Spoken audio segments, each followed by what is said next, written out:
நபி யூனுஸ் அலைஹிசலாம் அவர்கள் வட ஈராகில் அமைந்திருந்த நைனவே என்ற நகரத்திற்கு அனுப்பப்பட்ட அல்லாஹ்வின் தூதராக இருந்தார். நபி யூனுஸ் அவர்கள் நைனவே மக்களிடையே பிறந்து வளர்ந்த ஒரு சாதாரண மனிதரைப் போலத்தான் தோன்றினார்.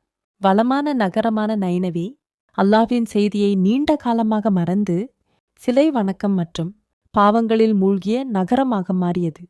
அல்லாஹ் அவர்களில் பிறந்த ஒருவரான நபி யூனுஸை தனது பாதைக்கு, ஒளியின் பாதைக்கு மக்களை வழிநடத்த தூதராக அனுப்ப முடிவு செய்தார். நபி யூனுஸ் உடனே தனது இறைவனின் கட்டளையை நிறைவேற்றச் சென்றார். அவர் தனது மக்களை அல்லாஹ்வை நோக்கித் திரும்பி சிலை வணக்கத்தை விட்டுவிடுமாறு அழைத்தார். ஆனால் நைனவே மக்கள் அவருக்கு முன்வந்த பல நபிமார்களைப் போலவே அவரையும் நிராகரித்தனர். யூனுஸ் மனம் தளரவில்லை. அவர் தொடர்ந்து மக்களை அல்லாஹ்வின் வழிபாட்டுக்கு அழைத்தார். ஆனால் அவர்கள் அவரை நிராகரித்து, நாங்களும் எங்கள் முன்னோர்களும் பல ஆண்டுகளாக இந்த தெய்வங்களை வணங்கி வருகிறோம், எங்களுக்கு எந்த தீங்கும் ஏற்படலை என்று கூறினர். நபி யூனுஸ் அவர்களுக்கு உதவ விரும்பினார். அவர்களின் அறியாமையும் கடுமையான வார்த்தைகளையும் பொருட்படுத்தாமல் தொடர்ந்து அழைத்தார். அல்லாஹ்வின் தண்டனையைப் பற்றி எச்சரித்தார். அப்படியே நடக்கட்டும் என்று அவர்கள் சிரித்தனர். அவர்கள் அவரது எச்சரிக்கையை அஞ்சவில்லை என்று தெரிவித்தனர். நபி யூனுஸ் மனம் வருந்தினார். அவர் அல்லாஹுவின் அனுமதி இல்லாமல் தனது மக்களை விட்டு வெளியேறினார். அவரை ஏற்றுக்கொள்ளும் வேறு ஒரு சமூகத்தை தேடி நைனவேயை விட்டு சென்றார். அந்த நேரத்தில் நைனவே நகரின் அமைதியான வானம் சிவப்பாக மாறி அல்லாஹ்வின் கோபத்தை வெளிப்படுத்த தயாரானது. ஆண்கள், பெண்கள், குழந்தைகள் மலைகளில் கூடினர். பயம் நிறைந்த மனதுடன் வானத்தை பார்த்தனர். அப்போது அவர்கள் யூனுஸின் எச்சரிக்கையை நினைவு கூர்ந்தனர். மனம் திருந்தி அனைவரும் அல்லாஹ்விடம் கைகளை உயர்த்தி மன்னிப்புக்கு கேட்டனர். அவர்களின் உண்மையான மனந்திரும்புதலைக் கண்டு அல்லாஹ் தனது தண்டனையை நீக்கி அவர்களை மன்னித்து தனது அருளைப் பொழிந்தார். வானம் தெளிவானதும் மக்கள் தங்களுடைய அன்பு நபியான யூனுஸ் மீண்டும் திரும்பி வர வேண்டுமென பிரார்த்தித்தனர். இதற்கிடையில் நபி யூனுஸ் தனது மக்களை விட்டு வெளியேறி ஒரு சிறிய கப்பலில் பயணிக்கத் தொடங்கினார். பகலில் அமைதியாக இருந்த கடல் இரவு வந்ததும் கடுமையான புயலால் கொந்தளித்தது. கப்பல் கடுமையாக அசைந்தது.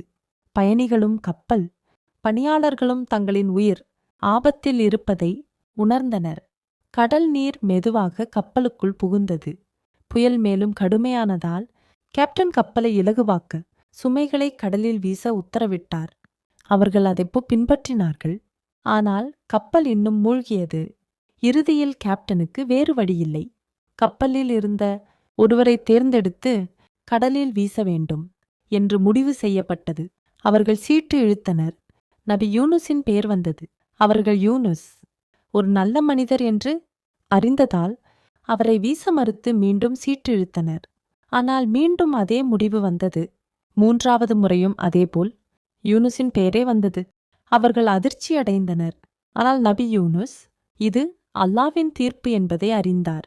அவர் தனது இறைவனின் அனுமதி இல்லாமல் மக்களை விட்டு சென்றிருந்தார்.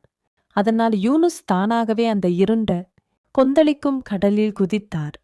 அல்லாஹ்வின் கட்டளையின்படி ஒரு பெரிய திமிங்கலம் அவர் நீரில் விழுந்தவுடன் அவரை விழுங்கியது. நபி யூனுஸ் முழுமையான இருளில் விழித்தார். முதல் தான் இறந்துவிட்டதாக நினைத்தார். பின்னர் தான் அவர் ஒரு பெரிய மீனின் வயிற்றுக்குள் இருப்பதை உணர்ந்தார்.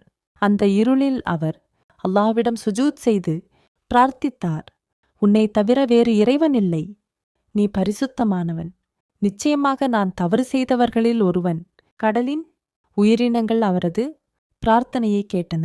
அவை திமிங்கலத்தை சுற்றி வந்து அல்லாஹ்வை துதித்தன. அல்லாஹ் மிகுந்த கருணையுடையவர். யூனுஸின் மனமார்ந்த பாவமன்னிப்பை ஏற்றுக்கொண்டார்.